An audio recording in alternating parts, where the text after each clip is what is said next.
নদীমাতৃক এই দেশ বাংলাদেশ। ছোট বড় অসংখ্য নদী রয়েছে এখানে। নদী, নালা, খাল-বিল একসাথে করেই সবটুকু প্রাকৃতিক সৌন্দর্য দিয়ে সাজানো এই দেশ। তবে প্রাকৃতিক এই সমস্ত উপাদানগুলোকে যখন নষ্ট করা হয় তখনই শুরু হয় প্রাকৃতিক দুর্যোগ।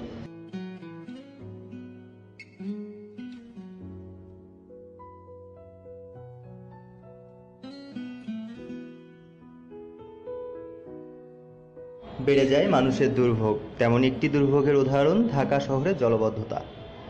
অল্প বৃষ্টিতেই জলাবদ্ধতা দেখা দেয় রাজধানীতে। তলিয়ে যায় রাজপথ থেকে অলিগলি, পানিবন্দী হয়ে পড়ে রাজধানীর মানুষ। এর কারণ রাজধানীর বৃষ্টির পানি বেরিয়ে যাওয়ার মাধ্যম খালগুলো দখল দূষণে একাকার হয়ে গেছে। এ সমস্যার সমাধানে বছরের পর বছর এক সংস্থা আর এক সংস্থার উপর দায় চাপায়, কিন্তু সমাধান আর হয় না। মুঘল সম্রাট জাহাঙ্গীরের সময় বাংলার প্রথম সুবেদার হিসেবে দায়িত্ব পান ইসলাম খান।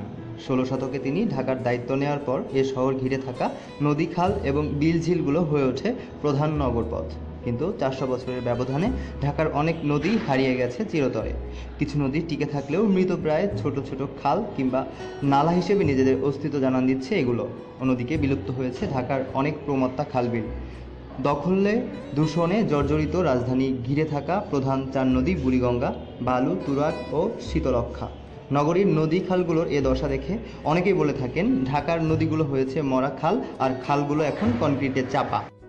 সরকারের প্রয়োজনীয় নদী বান্ধব নীতির অভাবে নদীর এই মৃত্যু ঠেকানো সম্ভব হচ্ছে না বলে মনে করেন পরিবেশবাদীরা। অথচ পরিবেশ আইন ১৯৯৫, প্রাকৃতিক জলাধার সংরক্ষণ আইন ২০০০ এবং সংবিধানের ১৮ ক অনুচ্ছেদ অনুযায়ী নদী, খাল ও প্রাকৃতিক জলাধার ভরাট করার উপর বিধিনিষেধ রয়েছে। পৃথিবীর নিকৃষ্ট শহরের তালিকায় ঢাকার স্থান কখনো ১ নম্বরে, কখনো ২ নম্বরে। এই শহরের বসবাসযোগ্যতা নেই বললেই চলে। অথচ এই শহরের যেসব প্রাকৃতিক সুযোগ সুবিধা রয়েছে তাতে ঢাকা হতে পারত পৃথিবীর সবচেয়ে সুন্দর এবং বসবাসযোগ্য শহর। পৃথিবীতে খুব কম শহরই আছে যার চারপাশে এমন নদী রয়েছে কিংবা ভেতরে রয়েছে প্রায় অর্ধশত খাল। এই নদীগুলো আজ মৃতপ্রায়।